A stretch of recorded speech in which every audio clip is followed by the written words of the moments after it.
So ABS to non-ABS conversion module. So dito yon tinatap sa mismong socket ng ABS motor, yan, this module. Ngayon dito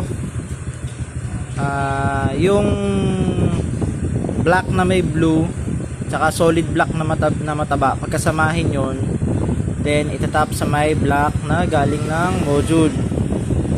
Tapos yung solid green tap sa green, tapos yung black na may brown na may white at solid blue pagkasamahin nyo, then itatap nyo siya sa orange. Ngayon i-modified ko na lang yan, color by color coding na lang para hindi kayo mahirapan. Yun. Tapos dito naman is yung solid white, solid white. So ang gagawin ko dyan is i-color coding ko na lang yung mismong wire para hindi kayo mahirapan once na bumili kayo sa Shopee, sa online. Yan. Bali ang pagkasamahin lang naman dyan yung brown na may white tapos blue, pagkasamahin nyo yan.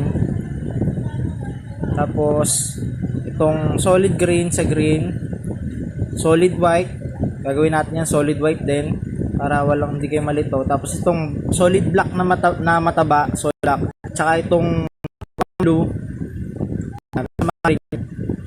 para yung indicator dito, yan, dito is hindi na lumabas pa. Yan lang. So tuturuan na lang namin kayo sa Shopee, kung ano man tanong nyo, sasagutin na lang namin. Peace out.